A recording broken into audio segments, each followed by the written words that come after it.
Welcome to $100 Plus Mileage, the podcast that offers a down-to-earth glimpse of New Hampshire's legislative process. We unpack the facts, pros and cons, and tell you how to make your voice heard. The New Hampshire Legislature will vote on over 1,000 bills this year, which is a lot to follow. Each week, this podcast highlights one of those bills that might not be getting news coverage, but still could impact you. I'm Anna Brown, Director of Research and Analysis for Citizens Count.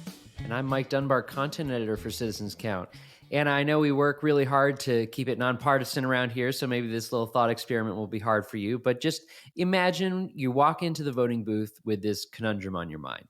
The electoral field is crowded. Your first choice candidate might not win. You worry that by voting for your first choice, you will split the vote and your least favorite candidate will actually benefit. This year, the New Hampshire Legislature is considering a switch to ranked choice voting to help address this issue. So, in fact, the New Hampshire Legislature is considering 3 different pieces of legislation this year that would institute ranked choice voting in one form or another. Being our resident policy expert, I'm betting you've already heard about these bills. I have, and I also totally am nonpartisanship aside, willing to absolutely admit that I have been in the ballot booth and considered, if I vote for this person, am I going to basically have that spoiler effect? But yes, we're talking about 3 ranked choice voting bills. Do you want to hear a summary? Yes. But before we do, we should probably talk about just in general, how does ranked choice voting work? Sure, of course. So ranked choice voting can be challenging to wrap your head around, even for me sometimes. But the basic concept is you rank your choices from first to last. So in that example of me walking into the voting booth and being worried, if I cast my vote, will I be splitting a vote? And then someone I really don't want, well, this way I could say, I want this person first. If they can't get it, I like this person, so on and so forth. And then this person is my last choice. I definitely don't want them to be the winner. So the way that this works is they do one count first, and you're looking at everybody's first choice. And if one of the candidates gets more than 50% of the vote, they win, just like they would in any other election. But if there's no majority winner in that first count, then there's something called an instant runoff. Gotcha. Okay. So for example, in a standard election, sometimes you have the situation where the winner actually only represents like 43% of the total votes. Right. So if there's 3 or more candidates, that's easy to imagine, right? Someone clearly wins in terms of just the number of votes, but it's not over 50%. So at that point, it's actually a little bit like a game of musical chairs is another way of thinking about it, because the person who has the least amount of votes in that first count gets eliminated. They get sent home. They're off the game show, and then the count is performed again. Anybody who had that person who was eliminated as their first choice, basically their first choice gets crossed out, and their ballot will be counted using the second choice. And so then once again, you have your list of everybody who's coming in. And if someone isn't that over 50% winner, it'll happen again. The person with the least amount of votes gets kicked off the show. They don't have a chair to sit in anymore. If they were at the top of your list, they get crossed out, and your vote will go to the next one down, and so on and so on and so on until someone gets more than 50% of the vote. Yeah, and I imagine this would speak to the voter who really wants to support a third-party candidate but is afraid of, quote-unquote, throwing their vote away. So tell us about this trio of bills related to ranked choice voting. There are 3 bills that would bring some form of ranked choice voting to New Hampshire. And I think that's pretty notable. It's, there's, with over 1,000 bills, you'll find just about any topic you can imagine. You're bound to get some repeats in there, yeah, right? Everybody will throw anything out. But when there's 3 bills, that's a little bit of momentum. So we have CACR 22, HB 1264, and HB 1482. Each one is a little bit different. So I'll start with CACR 22. That is a constitutional amendment. In other words, this legislation would actually put ranked choice voting in the New Hampshire Constitution. And it would say all elections in the state have to be conducted using ranked choice voting. But the legislature would decide the exact procedure. And we talked about the general concept of how you count and solely eliminate people, but they don't go into that detail in the constitutional amendment. That would still be the legislature's job. Right. Okay. And we should mention, shameless plug, that we have an episode of this podcast in season 1 about the nitty gritty of how constitutional amendments work in New Hampshire. It's titled, Is It Time to Update the New Hampshire Constitution? So you can check that out at citizenscount.org/podcast. But I digress. Yes. And an interesting note there, constitutional amendment would eventually go before everybody, all the people of New Hampshire. So New Hampshire would get to vote Mm. on ranked choice voting, which is voting on voting, all the good stuff. So anyway, the next bill is HB 1264, and that would enable ranked choice voting only for state party primary elections and municipal elections. So state parties and municipalities wouldn't be forced to use ranked choice voting, but they could have the option, the choice to opt in and use it if they wanted to. So in a theoretical scenario, you might have just the Republican Party says, we're going to use ranked choice voting in our primary this year. So you'd rank your candidates that way on your ballot. But if you were voting Democrats, maybe they wouldn't use ranked choice voting that year, and you'd have just the regular, whoever has the most plurality of votes, just that number is going to win. The last bill, HB 1482, would establish ranked choice voting for all federal and state offices in New Hampshire by 2027. And political parties and municipalities, once again, could opt in to ranked choice voting starting in 2023. Great. So if you have, if you like this idea of ranked choice voting, it's a little bit of a choose your own adventure, which one you're going to support. But you can either way talk to your elected officials about supporting the bill. Yes, if you think all elections in the state should be ranked choice voting and this belongs in the Constitution, it's that important, check out CACR 22. If you want state parties and municipalities to have the option of implementing this, read up on HB 1264. And if you like the idea of ranked choice voting for federal and state offices across the board in New Hampshire, but without changing the Constitution, HB 1482 might just be your ticket. Now, if all this vaguely rings a bell, you may have heard that our neighbors to the north have actually implemented ranked choice voting themselves. So this is already happening in Maine. They've made that change for all state and federal primary elections and all general elections for Congress, starting with the 2018 elections. And this was extended to apply to the general election for president beginning in 2020 and presidential primary elections beginning 2024. Alaska will also use ranked choice voting for all statewide and federal elections starting this November. And there's also been all sorts of other states and municipalities rolling out ranked choice voting in more limited ways. So, Anna, why might somebody be in favor of ranked choice voting in New Hampshire? Those in favor of ranked choice voting say it is more democratic than standard voting. Basically, when you think about that one man, one vote, in the ballot box, whoever gets the most wind, there's no reason why that has to be the only way we elect people, especially if we're ending up in this situation where the candidate that everybody really doesn't want sort of wins by default because the vote elsewhere is split up. So ranked choice voting lets people be very specific about their preferences in the ballot box. It makes sure that if you don't get your first choice, then at least your second choice vote gets in. And it can help prevent situations where an election winner doesn't represent the desire of the majority of voters, like we talked about. Maybe there's 3 candidates and you technically get the most votes, but you're still maybe only representing a little more than a third of people who voted for you. Yeah, and it seems like the impact of a ranked choice voting system would be more evident in some elections than others. I went back and looked at some recent New Hampshire elections to just sort of speculate, what this maybe could have looked like, what it could have changed.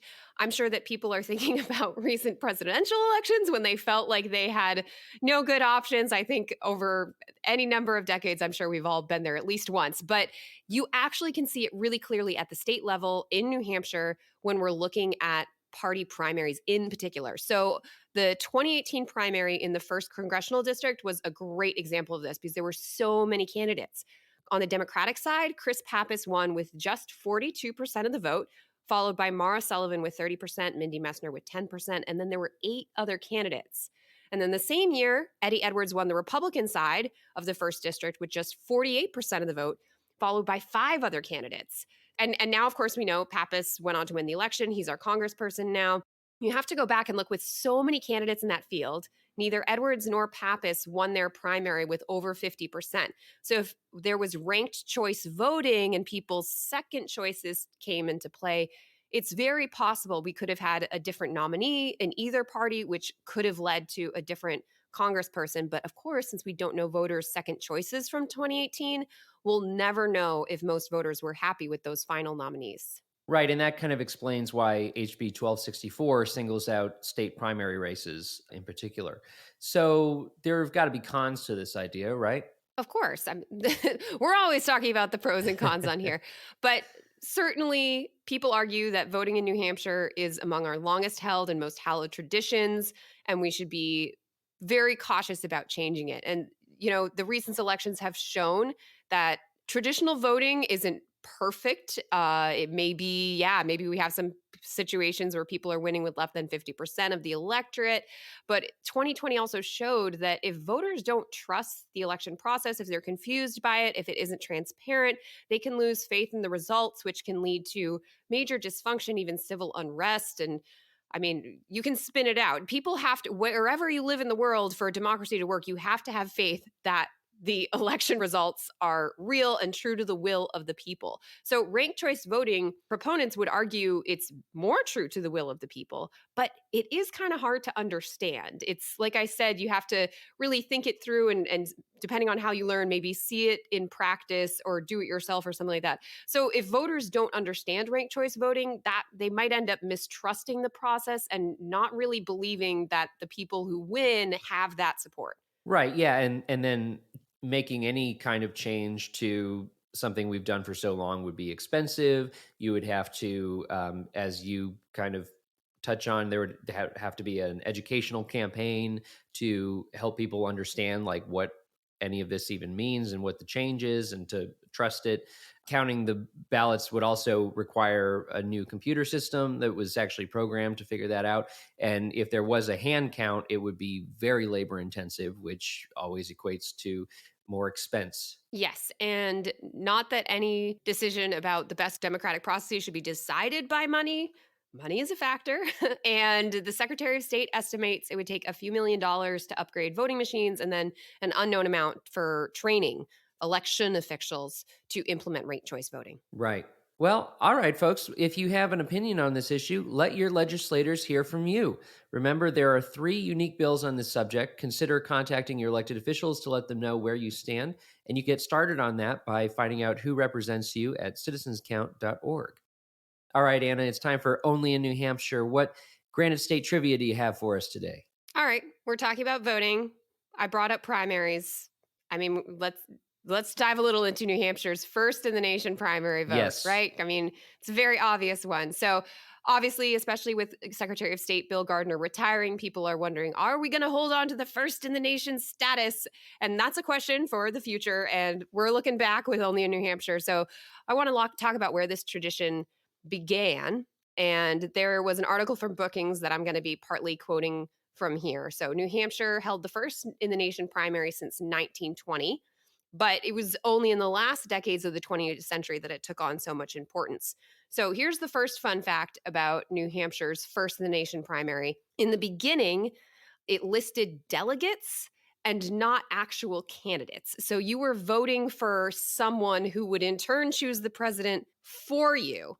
So the first big change to that was in 1948. In 1948, Richard F. Upton, Speaker of the New Hampshire House of Representatives, decided to make the primary, quote unquote, more interesting and meaningful so there would be greater turnout at the polls. He did this by passing a law allowing citizens to vote directly for the presidential candidates. Any candidate could get on the ballot if he submitted 50 supporting petitions from each of the 2 congressional districts, and voter could choose delegates who were explicitly pledged to that particular candidate. And then it wasn't until 1972 that New Hampshire assumed the hallowed place in the American nomination system that has held to this day. As a result of the contentious 1968 Democratic Convention, the Democrats established a commission and passed a series of reform rules. Between 1968 and 1976, the number of primaries across the United States nearly doubled, as did their importance. And once primaries became so important, so did the sequence in which they occurred. In a sequential contest, the results of one primary affect the subsequent contests. And New Hampshire, of course, became the first in the nation where dreams are dashed and presidents were made. That, in particular, at the end was a quote from the article. Right. Yeah. And that's so interesting that we think about this change that we've been talking about, switching to ranked choice voting as being a democratizing change when when really this has been sort of a process throughout the history of New Hampshire, and the country is moving from this sort of opaque, smoky room, decisions being made to a more democratic process. So Jimmy Carter was the first one to really benefit from winning the New Hampshire primary, and Democrats kind of spent the next several decades trying to decrease the importance of Iowa and New Hampshire on the nomination process. One congressman who was beaten by Carter told the Democrats, "In my judgment, the voters of New Hampshire, an unrepresentative state, were probably more important in 76 in both parties than all voters in California." Republicans also complained about the outsized influence of Iowa and New Hampshire. So, it's not a new thing that this is so Yeah, contentious. the more things change, the more they stay the same, Right. right? And like you pointed out, ranked choice voting, it seems like such a radical change, but then you go back in history and it's like, oh my gosh, way back in history, we weren't even people weren't even voting for the candidates in presidential primaries. That was just completely basically up to parties at that point. Right. Parties had complete control. And then now later on, starting, that was just a quote from 1976 election, and then it's the idea, well, the people across the United States don't have enough say. Now it's just the people in New Hampshire have so much say. It's really tricky to find a way to give everyone that equal voice in a fair way. I mean, democracy is not as simple as one person, one vote. There are so many other pieces to it in terms of how it's set up, who can vote, when they can vote, who they're voting for, let alone the process and procedures in the legislature. But now I'm just geeking out about political science. Well, maybe that means it's a good time to wrap up our episode for today. You can find more episodes and information at citizenscount.org. We'd also like to thank Franklin Pierce University for producing and the Granite State News Collaborative for hosting. Our theme music is composed by Mike Dunbar. And lastly, we thank you for giving us a listen and thinking about how you can be part of what makes New Hampshire by the people, for the people.